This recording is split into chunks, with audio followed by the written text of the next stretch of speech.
I'm Jim Collison, and live from the Gallup campus here in Omaha, Nebraska. This is Gallup's Theme Thursday, recorded on September 10th, 2015.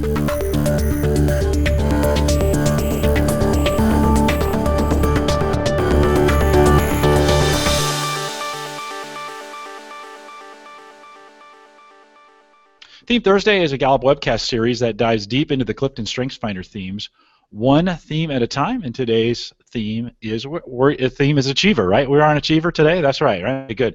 If you have questions, comments, or contributions during the webcast, we do have a live chat room that's available for you right below the main video window. So if you're watching the video, just look down. There's a chat window there. You can create an account, just a guest account. You don't have to give us anything, although Facebook, Twitter, LinkedIn, any of those will work as well. Get logged in. That's the best way to get your questions in, and we do take questions during the program. We'd love to have you log in and join us as well. If you're listening to the recorded version, or if you need custom strengths coaching solutions for small, medium, or large organizations, you can contact us. Just send us an email, coaching@gallup.com. And, of course, don't forget to visit the Gallup Strengths Center. That's just Gallup Strengths Center, all one word, .com for your coaching resources and training needs. You can also catch the video in both streaming and downloadable audio for offline listening to past shows, all at our coach's blog. This is really the one place to start, coaching.gallup.com. Don't forget, too, if you didn't know, you can now log into the Gallup Strengths Center and get a free ebook that's available for you. So we've made StrengthsFinder 2.0 available as a free download for an ebook, EPUB or Mobi. Versions are both available for you out there. Don't do it right now, but after we're done here, go out to the Gallup Strengths Center and log in and get that free ebook that's available for you. Rod Carr is our host today. Rod works as a learning and development consultant right here on the riverfront with us. Rod, welcome back. This is not your first Theme Thursday. It is your second, but welcome back, and thanks for hosting today. Thank you. Great to be with you. Rod, why don't we take a second? I know we're ready for you to, as we talk about this theme today. You've got an overture prepared for us. Let's dig in. Thank you very much, Jim, and good afternoon, everyone. Yes, today we're going to spend some time looking at Achiever. As most of you know very well, this is an executing talent. People who have this talent theme are people who get things done. And an interesting discovery for us in a recent study we did was that of all 34 of the talent themes, Achiever shows up in top 5 for 35% of the population that has taken the assessment. So we see this frequently, and as coaches, it's one that we're going to have to deal with and handle frequently. People who possess Achiever are noteworthy for their energy, their stamina, and their hard work. I would characterize in general terms this theme as a theme of intense doing. So with that background, we want to turn our conversation to our guest, and our guest today is Scott Caldwell. Scott Caldwell is a course designer here at the Gallup organization, and Scott possesses among his top 5 themes this theme of Achiever. Scott, good afternoon, and great to have you with us. Good afternoon. It's good to be here. I hope you're eager and ready to talk about this theme. I know Scott well, and he kind of carries this theme around as his brand. So let's talk a little bit about Achiever, Scott, and how it shows up in you. Okay. Well, first of all, I can't wait for this to be done, so I could cross this off my list. I do think a lot of what you said is how it shows up for me. I think that there is inside me an inner drive to get things done. I always want to be doing something. I tend to take on a lot. It is absolutely not uncommon for me to work long nights over the weekend. You'd mentioned stamina. I think that I could go and have gone several weeks without taking a break from work. It's one of those things where it pushes me to get a lot of stuff done. And you mentioned brand. That's important to me too. I think that I want to be seen as somebody that gets stuff done. Um, so it's I value it. Um, I value being able to see accomplishments and getting things done. I do think how it shows up for me is oftentimes Achiever is number 2 on in my top 5. Maximizer is number 1, and I see Achiever and Maximizer intention a lot inside of me. You know, and it's an internal thing. I think that being able to work a little bit with Achiever and Maximizer over time, I think that now they're in a position where they kind of help self-regulate each other. But I think that the tension for Maximizer is to get things done right. The Achiever wants to get things done, and so sometimes those things are in competition with each other. So yeah, I mean, I think having those as 2 of my dominant talents, it makes me. I think I have high expectations for myself. I think I also have high expectations for the people I work with. Great, Scott. I think it's really helpful to hear you talk about the dynamics, the interaction between both Maximizer and Achiever in you. Scott, when you think about this Achiever talent, what are 3 or 4 words that you would use to describe it in you? Productive, hard worker, momentum, I think is a word that I would say, and stamina. Yeah. Say more about that momentum. That's an interesting choice of words. Yeah, I think for me, it's oftentimes you know, the things that I'm working on don't have aren't short-term projects. They tend to be long-term things. So it might be I start a project and it might take, you know, 5 to 6 months for it to cross the finish line. So if you just looked at that, if you just put that project on your checklist, right, it would be a long time before I could cross it. I could cross it off my list. Yeah.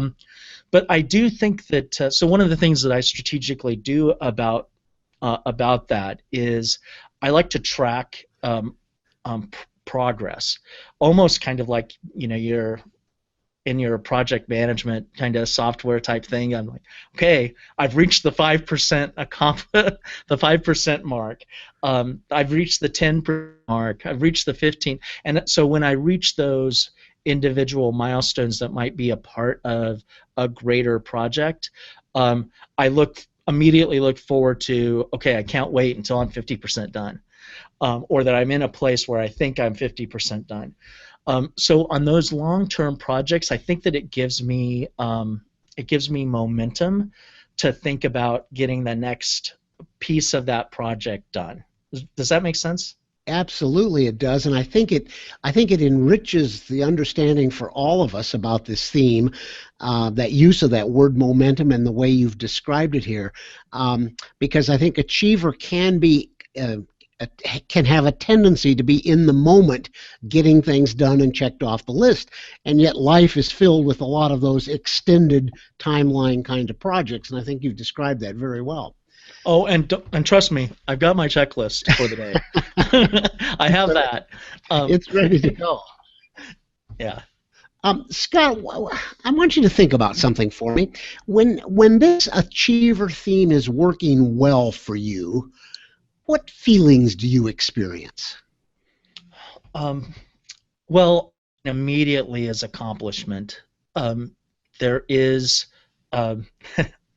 there is kind of like this energy bump that happens when, okay, I've got it done, and so, you know, I stand up, take a walk around the office and come back down ready for the next one. But there is that sense of accomplishment. There is the sense of satisfaction. Yeah. It also is particularly when you're dealing with stuff that has a very tangible outcome. It's good to even I get this sense of euphoria just looking at the finished product and thinking back about all the things that were accomplished in it. I think that having Achiever also gives me a chance to pause and recognize the people that I work with, to celebrate those kind of things when it comes to an end.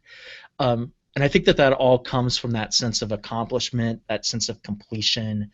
So there's a deep satisfaction that happens when you can cross something off the list, particularly something that's been on the list for a long time. Yeah. So Scott, you've got a lot of energy that comes from this Achiever theme, a lot of stamina. You work hard. Do you think it's difficult for others to keep up with you? Yeah, well, I guess probably. I do think that I think I mentioned this before. I do think I have high expectations. I have a lot for getting things done, keeping things moving, and I think sometimes I can maybe be, pushing somebody to. I could have a tendency of pushing somebody outside of their comfort zone in terms of their pace or cadence. I think that one of the things about my Achiever, I think, is that I do get agitated when there is an apparent lack of diligence or a lack of follow through or lack of completion. So when that happens, I think it's pretty visible for the people that I work with. I do think that because I often work weekends, I often work past your standard business hours, that sometimes I might think that somebody can accomplish just as much working in a tighter time frame. So I think that can be difficult. I also think that because I have Achiever, and if I don't stop and I don't know, I hate to use the word regulated a little bit, but if I don't hit pause, I think there's a tendency for, and let me back up also, that the pairing of Achiever and Maximizer, I feel when I do get something done, I'm usually pretty satisfied with the output or the outcome. Because of that, I can maybe skip steps that that other people might like to see. So those review steps, those consolidation steps, that seems to me like, why wait for a week for feedback when I know there's not going to be any? Yeah. So I think that there is a feeling of when somebody else is not following through. That's when I get agitated a lot. And I think that I can, if I'm not thinking carefully, I could think my pace should be other people's pace, and that's not realistic. Yeah. Scott, has this theme ever gotten in your way? Ever gotten in my way? I guess, I don't know if gotten in. I would say, I'm going to say no, because ultimately I wouldn't have achieved then. But I do think that there are things that you have to be cognizant, that I have to be cognizant of. I think I tend to take things. I tend to take more things on. I tend to not stop when I should. That I probably take on more things than other people would. Sometimes that can be bad.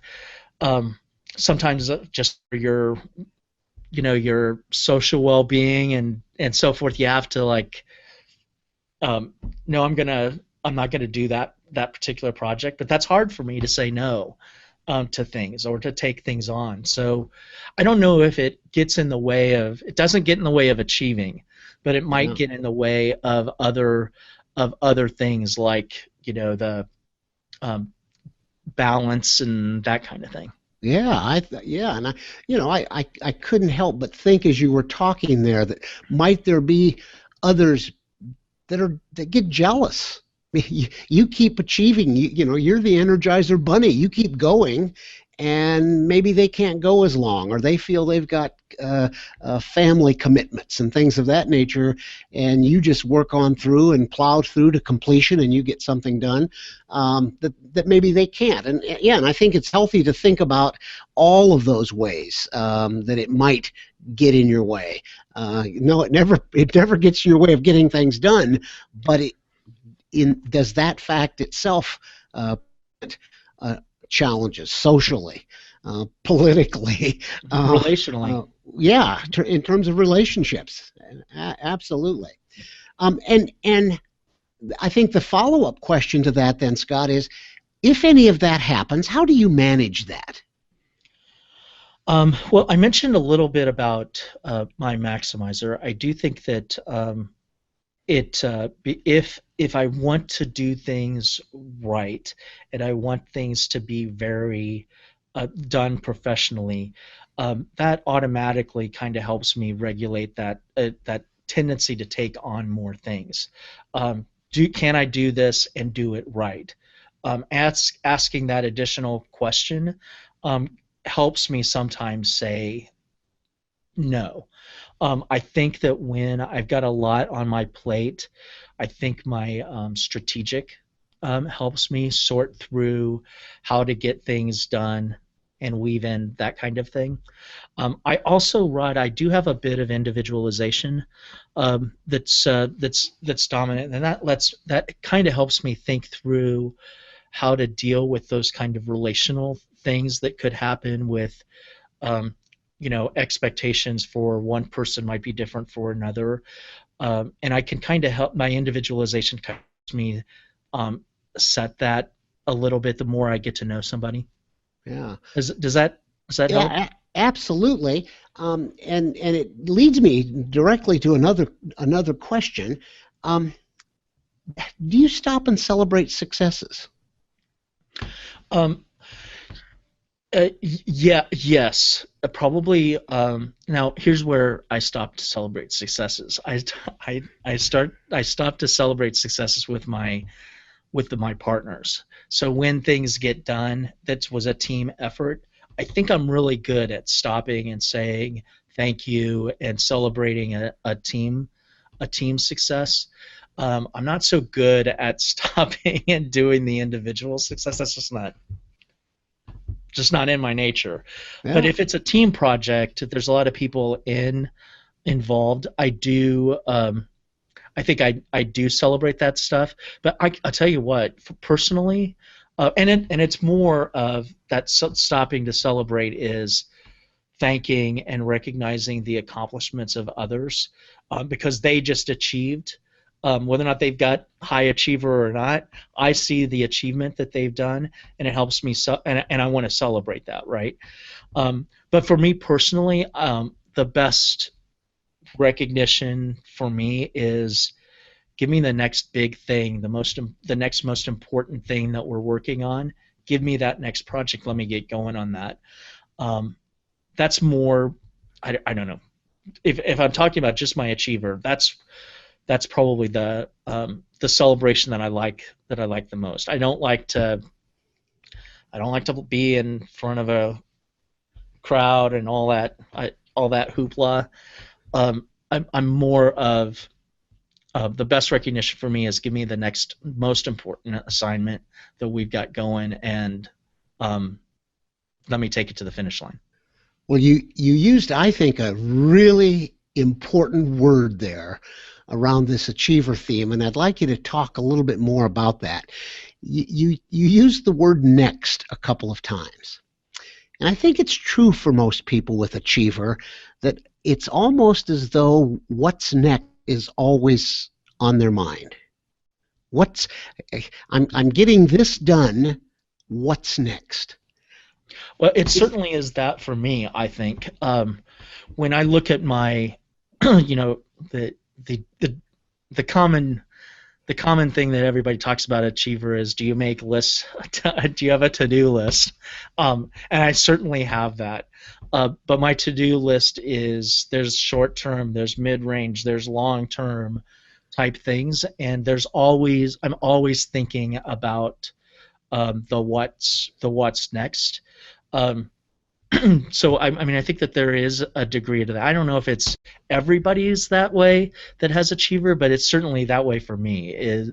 I like to know that there is that there's a path for more stuff to do. I get a little I get I have angst when I finish something and I don't know what to do next. If I don't have an outline of where the next project, I get a little, that agitates me. Yeah. I always want to have, here's my next goal, right? Here's the next project I'm working on. I think it's interesting, Scott, that when we talk about Achiever, and as you've talked about Achiever, it's a lot about getting things done. Do you think that the distinction gets smudged between getting things done and getting people done for you?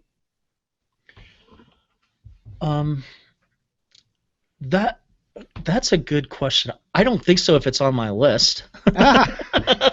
So all we have to do is put their name on the list, and we'll attend to it. I mean, no, because I think that there are times, like, on my to-do list is team meeting, recognition. I put on my list, I need to give this person accolades for something, or I need to congratulate them. So I think that, to me, it's about the person. It's also about the thing of crossing it off. But it is something to do, and it's something to celebrate. I think that I think people that have a lot more. I don't have a lot of relational themes. Like I said, I think I've got individualization. And I try to use some of my other themes to be relationship things. I think that when I was a manager, it was all about the people thing. So all of my orientation, almost all of my orientation around Achiever, was about that role of developing other people, and whether it is giving them more skills, making sure that their needs are met, making sure that I'm developing them, making sure that they have their tangible and emotional workplace needs are met. So I think that that distinction doesn't blur for me. I think that what it is about is that my role is a lot different. I'm not a people developer. I'm not a people manager right now. Mm-hmm. I am a curriculum designer. And oftentimes that curriculum designer is about getting things done. Now, I have partners, and I certainly try to recognize them and motivate them and everything. But most of the stuff on my list is stuff right now. Does that make sense? Yeah, absolutely. And I think you've given all of us a great piece of insight, whether we're coaching individuals with Achiever, or whether we're just thinking about this theme of Achiever.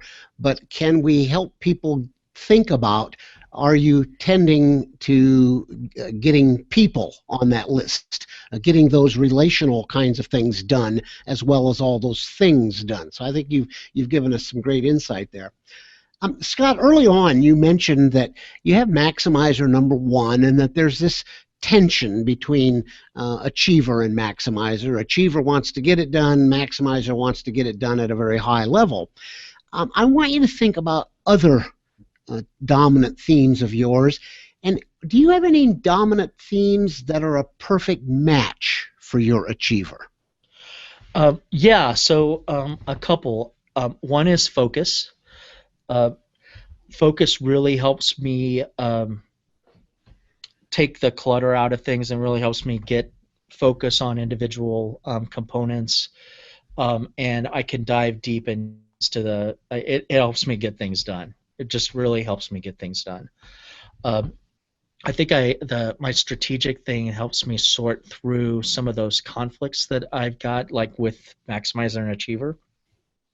How can I make sure that I'm doing things right, that I'm getting through the complete and making progress? So I think that helps. I also have a ranger.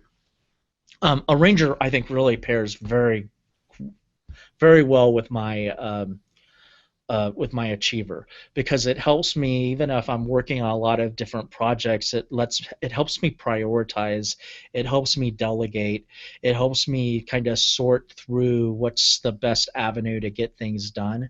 And so uh, I'm talking all over the place, but I think that the two themes that really pair really well, at least for me, with achiever is my focus and my arranger. And I think that my strategic kind of helps me get through some of those barriers or some of those tension elements that pop Yeah, up. I think the way you've described those makes great sense, and they certainly work as complementary themes to each other. So, Scott, I've given you all the softball questions now, and so I'm going to turn to our audience. Jim, I'm guessing we've got some people out there who have questions in the chat room. So let's see if we can get some of those out here for Scott to answer. We do have a bunch of achievers out there giving me a bunch of questions. So actually, the very first one's from me, Scott. And when you think about the beyond the to-do list, right? Because you mentioned it, we often equate the achievers with the to-do list, and that's one of those things when we're doing strength spotting in universities and with high school students, we ask that question: do you create a to-do list? But with achievers, when does that system break? I can't just keep adding things to the to-do list, right? We often think, just load it up and they'll get it done. For you, when does that stop working, right? When does the to-do list stop working, and what do you have to do to keep from taking on too many tasks? That's a really good question, and I'm going to be absolutely transparent that sometimes I don't notice it soon enough. I think one of the things that I do is on most of my projects, since there's a lot of different components inside of it, I kind of look at all my projects from a project management kind of standpoint. And so I mentioned this a little bit earlier with regards to progressing on milestones. And when I do that, I kind of like think about those milestones as being either I'm behind or I'm ahead of schedule, or I'm stalling, and I almost color code my dashboard, red, yellow, and green. I value green because that means it's going or it's ahead of schedule. But when I stop making progress, when I feel like I'm stopped making progress on things, I know I'm not, and when things aren't getting crossed off the list, that's when I know that I've taken on too much. I think so that's one of the support mechanisms I have, is to make sure that I have a dashboard, and my dashboard helps me know whether or not I'm making progress or if I need to stop to get things done. I think another support mechanism that I've got is you got to have complementary partners that can be gatekeepers.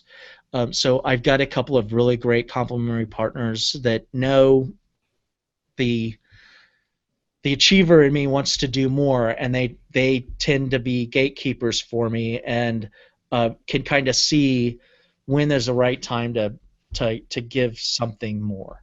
But I think it's a real challenge for achievers is that it's hard to say no because you want to say yes and you want to cross things. You want it to have that sense of accomplishment. So I mean, you do have to have some sort of support mechanism to either control it, which is my gatekeeper, or to recognize for yourself when you're taking on too much, and you're not crossing things off, or you're not making progress. Rod, you have Achiever in your Yes. top 5 as well, right? How is Yes. that different for you? How do you keep from the tyranny of the to-do list? Well, I have self-assurance, so I'm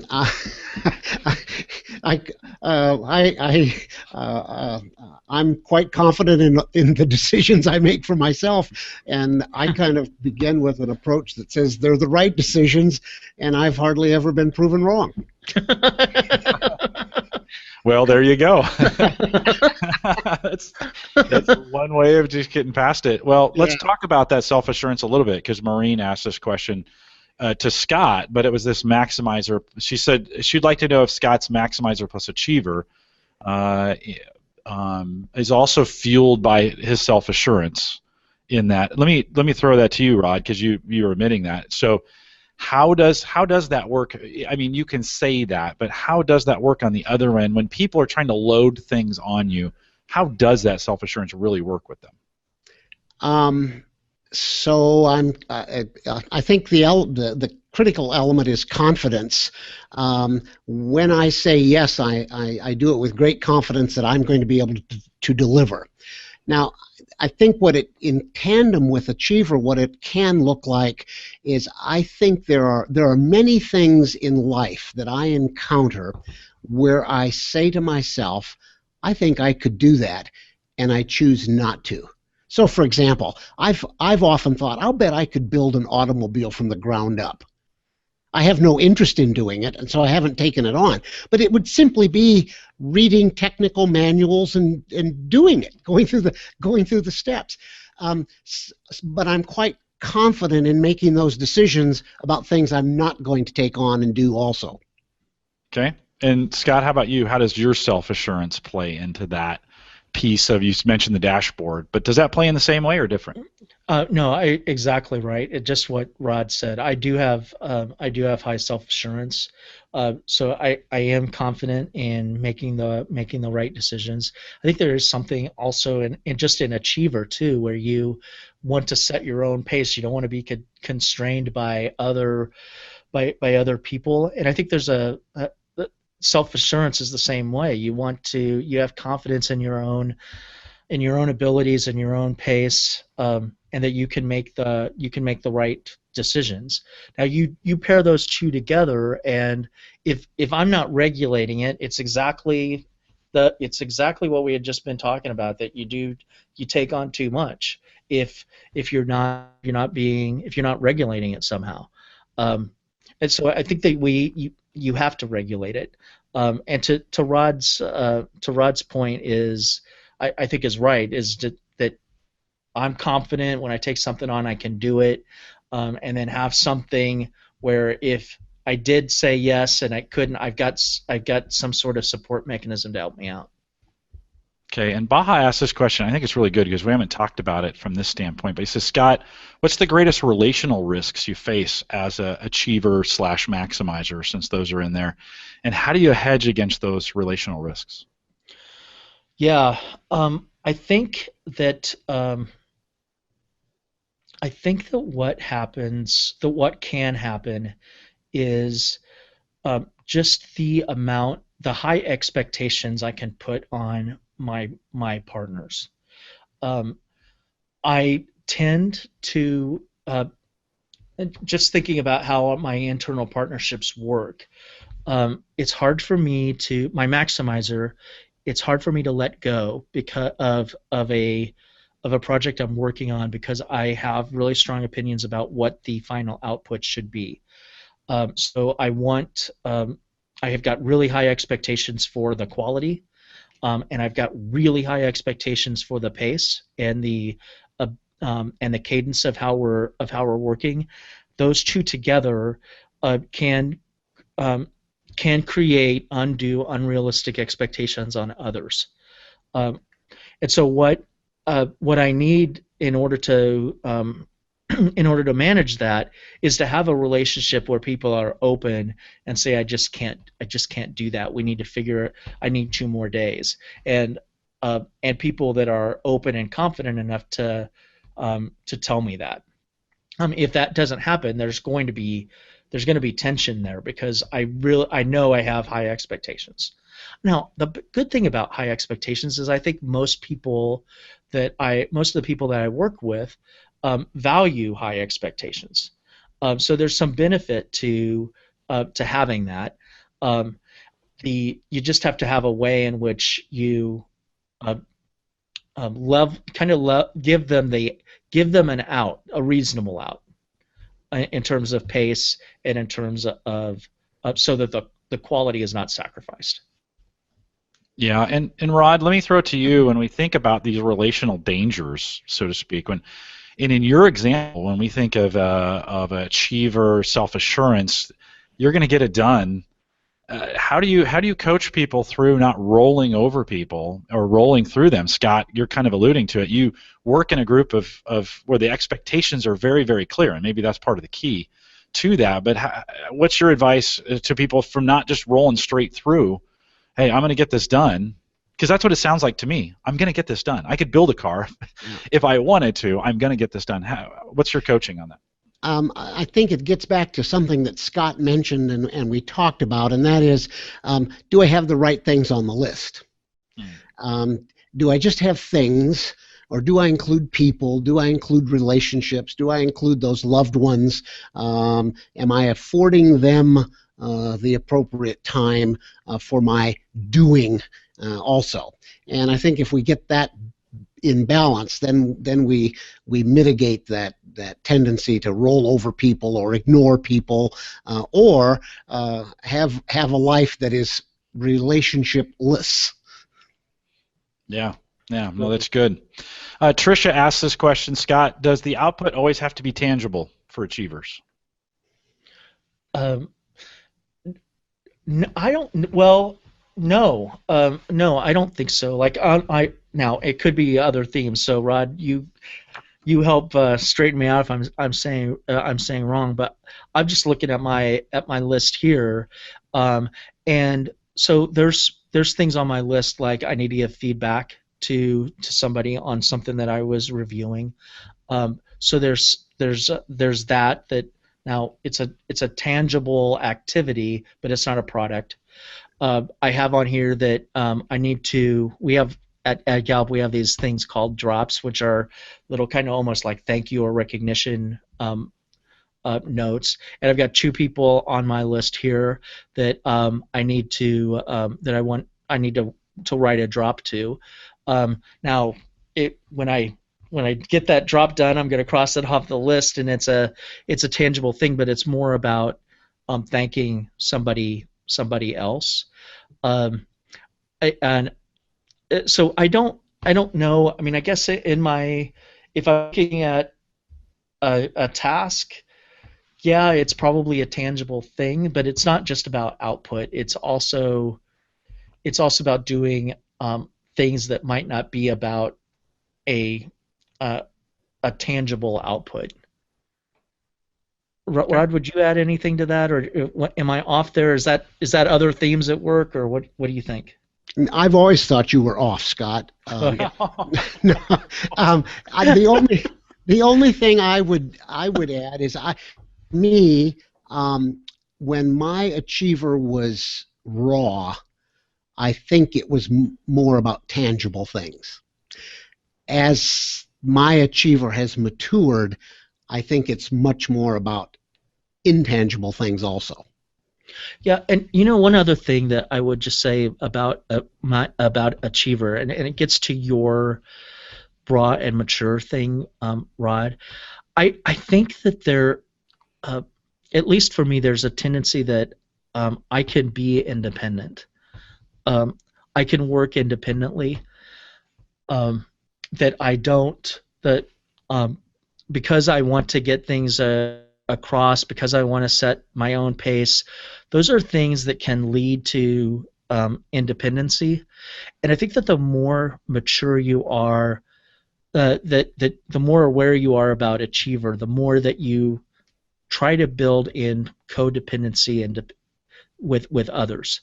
That your pace isn't about your freedom to work at your own pace isn't at the expense of your relationships or working with others. And it can happen when if you're just looking at just raw achiever, I want to get things done, I want to work at my own pace, I don't need anybody else. That kind of thing can grow into being an independent worker instead of a codependent team member. Scott, can convincing someone of an idea be an intangible achievement for you? Is that a I need to change someone else's opinion check mark? Well, yeah, I don't know. I suppose now there are things like getting feedback. There are things like I need to get sign off. So those are things that are very much milestone-ish, and whenever there's a milestone that I could cross off, that means something green on my dashboard. So yeah, I suppose. Rod, you smiled a little bit when I said that. Did you have something in mind? Is it a self-assurance piece too? No, I just thought it was a great example of an intangible that we might be able to check off the list. Yeah, very good. I told you guys this question was coming, but Scott, about being when you were a child or a teen, and you think about your achiever, how did it manifest itself in you? Yeah, when you first asked that question, I'm like, I'm too old to remember anything when I was a kid. And I think I do have pretty high competition, so sometimes it's really hard for me to separate the achiever from competition. So that might be something, Rod, you can speak to. But so one of the things, I was very I would get into things so that I could get things done. Some part of that is winning and that kind of thing. Another thing that I think was manifested that my parents recognized early on was we had and it probably fed in both of that achiever and competition, is that they on our weekly chore list thing we'd have our weekly chores, and my mother would have a big listing of all the chores for each of my for me and my sisters, and you would get a star on the completion if you got it when you got it done, and in so many stars you got kind of you got a bump in my allowance thing. So one of the things that got me to do my chores, I think, was to get a star on the old little chart thing. I don't know if it was about for me at the time. I don't know if it was achiever or the competition or both, but that got me to things to do. I don't think I was ever late with papers or projects or anything like that in school. I did take on an awful lot. I mowed an awful lot of lawns, and I was a paper boy, and when I was delivering papers, I always had a goal of get two new houses this month, or my goal would be on day one when it was time to go collect. On the first day, I wanted 2/3 of the route to be collected. Then within 3 days to have them all collected. So there were things like that probably were present. I don't know.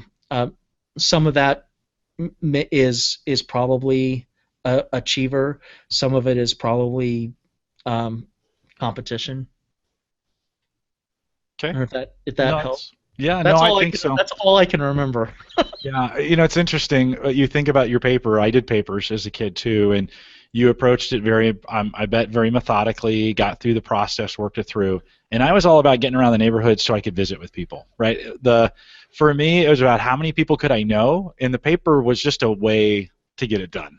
Yeah. It was the means and the methods for the woo, for me and the woo, to be able to get that done. So I saw that process the same. This is what's interesting. I see that same process play out as in children in two completely different ways. So I want to ask you one more question as we kind of bring this in for a landing, and I think it's one you'll be able to answer really well as we think about the coaching aspect of what you do in this as well. Is that what about situations where achiever is taken negatively? This was John's question, John Spence, where it's taken negatively, the negative effect to it. I alluded to it a little bit earlier in getting it done, but some circumstances, or have you seen that, or have you worked through that with people, and what's your advice from that standpoint?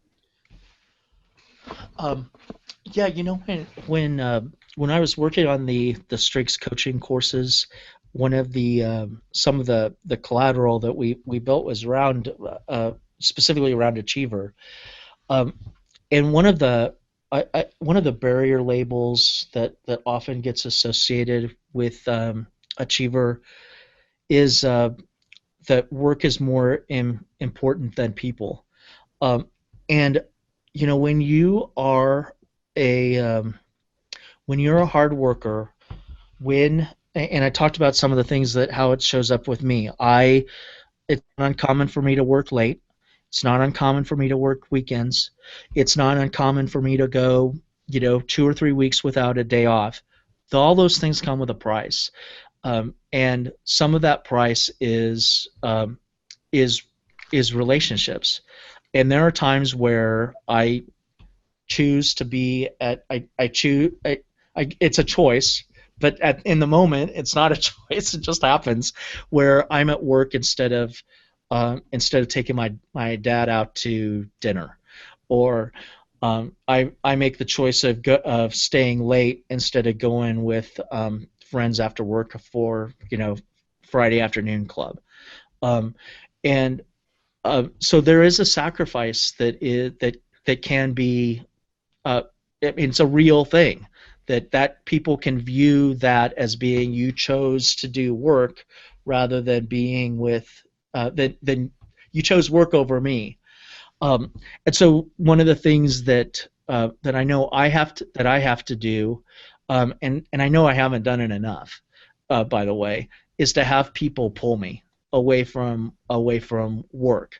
Otherwise, that can be a very true barrier label, and can be a very true. I mean, it can inevitably, if you're making a choice to be at work instead of being at somebody else, it comes at the expense of that somebody else, and that's something that is true for me, and it's something that I have to be cognizant of. And oftentimes, I'm not cognizant of that choice. It just instinctively, I have to get this done. So that's where my mind is, and I don't think that other people may be viewing that as, oh, you chose work instead of me. It was not a choice. I was not choosing work over you, but that's how it can be perceived. Yeah. Rod, in a second, I'm going to ask you to put a bow on this, but Yes. Let me say for the both of you, as we did this, as we were getting prepared, I've done a lot of these, and I've given a lot of microphones and a lot of consulting to people who are going to be on the show. But with both of you, there was no doubt we were just going to get this done, right? It was like, here's microphones, let's get them plugged in. I mean, it was working with you guys as far as getting to this process done. A lot of times in the as we get ready for this, there's maybe some doubt and like, oh, I don't know, and you guys were just spot on as we got things ready. Delivered equipment, you got them plugged in, we got it done.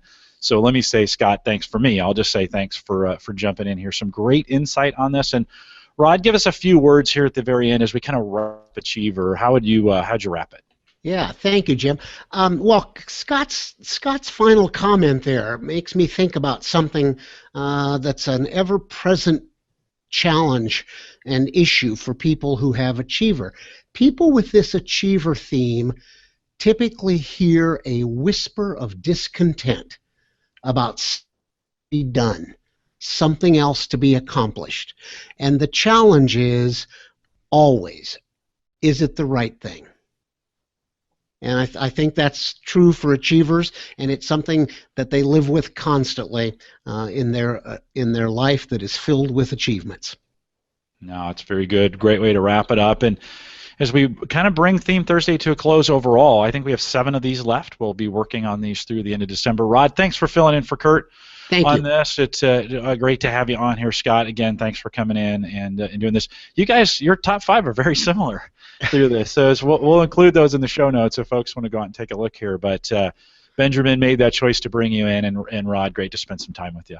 Thank you very much, Jim. You bet. We'll remind everyone to take full advantage of all the resources we have available at the Gallup Strength Center. That's just gallupstrengthcenter.com. You can send us your questions or comments, and if you'd like to guest blogger, we are interviewing those as well. And you can send us an email, coaching@gallup.com. Put guest blogger in the subject line, and if you're interested in writing, I was trying to convince Rod to write a blog post for us earlier today. So, Rod, if you have some time on the airplane, just sketch one out for us. We'll put that in there. You can also catch the recorded. Scott, you could do that too if you want. That'd be maybe fun. Have you ever written a blog post for us yet, Scott? Just when we were just getting started, I wrote 2 or 3.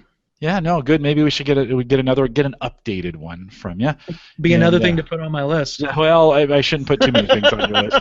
Your partners. This is the right decision. I'm trying to be good to your partners there and get in that team picture, and I could get voted out of the team picture if I give you more things to do. So if you want to do that, email us, coaching@gallup.com. You can also catch the recorded audio and video of this program as well as all the past ones, including all the links to our Facebook and YouTube page, our iTunes and RSS feeds. They're all out there at the Coach's blog. Just put in coaching.gallup.com, and we are doing global meetups around the world now. We have some 30 meetups out on our meetup tab. So again, go out to the Coach's blog, look for the meetup tab, and see if there's one in a city near you. If there isn't, let me know, Jim_Collison@gallup.com, and I will help you get one started in the city. Not hard to do. It's just a matter of getting people together talking about StrengthsFinder. We want to remind you that we have StrengthsFinder apps available for you, both Android and iOS. Just go out to either one of the stores and search StrengthsFinder. The companion guide for this program is available at, it's actually in the show notes right above you. If you're watching on the live page, there's a link, and if you didn't download it, you still can. Download it. You can listen to this again, go through it, fill in that information. Actually, Scott and his team were a big help. Angela was involved. I know Angela's listening, so I'll give her a shout out as well. Angela was very, very helpful in getting those started. I think, Scott, I first pitched this idea to you and said, hey, we'd love to have some companion guides, so thank you for all that you do around our learning with that as well. Those are available out there. Many of you have been asking me, when are the rest going to become available? We will do them through the last 7 of these, and then we'll make them all available here towards the end, so watch for those as well. If you found this helpful, please share it. We want to thank everyone for watching or listening today. We look forward to the next Theme Thursday, and with that, we'll say goodbye, everybody.